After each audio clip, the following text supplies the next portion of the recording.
So I've told you about manipulation and I've told you about configuration. The trees is used in configuration. The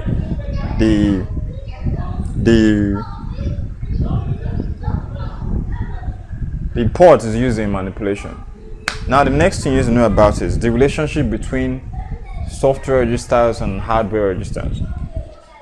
First of all, you know that there are software registers.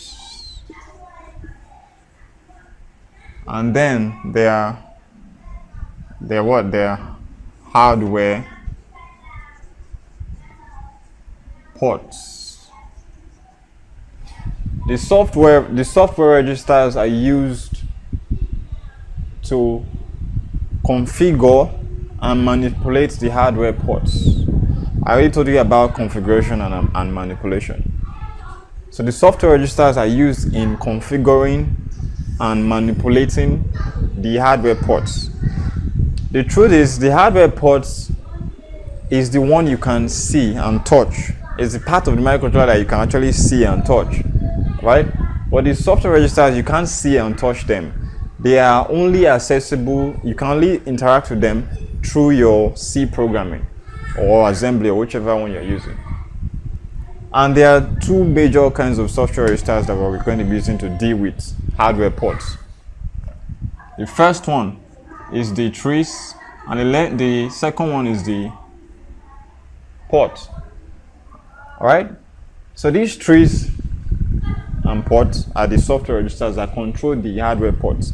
And the hardware ports are also called ports, as you will expect. But there is a difference between the trees and the ports we're talking about in the software registers and the port in the hardware registers. The difference is that, first of all, like I already said, you can see and touch the ports in these hardware registers, but you cannot see in these hardware ports you can see and touch them, but you cannot see and touch these software registers. And again, the second thing is the lowest denomination, the smallest unit of the hardware port are called the pins. The pins, pin 1, pin 2, pin 3, or pin B2, pin B4, whatever, pin. Now, but in this case, the tree is the port, the smallest denomination, the smallest unit in their own case is called bits. Bits. These bits and pins, they can confuse your life. Not just confuse you, they can confuse you to the extent that you'll be wondering, what are we even doing? But the truth is, once you understand what I'm telling you now, it will, in fact, you will never have any problem with understanding bits and the relationship between all these things.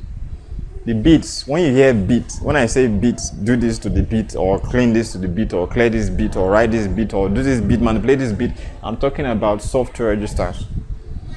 But when I tell you connect that register to a pin or do this thing to a pin, or when I mention pin, I'm talking about hardware registers. I'm talking about what you can see and touch. I can't tell you, it's not right to say write a 1 to a pin. No, you write a 1 to a bit of a port. In the real life, that 1 that you wrote to the bit will appear as a high voltage or 5 volts in real life on the pin.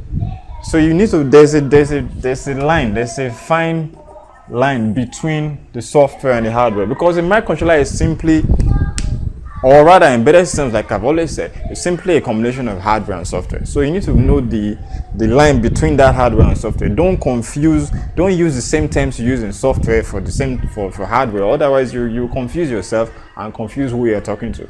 Alright, some people will call me on the phone, and I've been teaching for a while, so they'll say, I did this to the pin and I wrote 1 to the pin.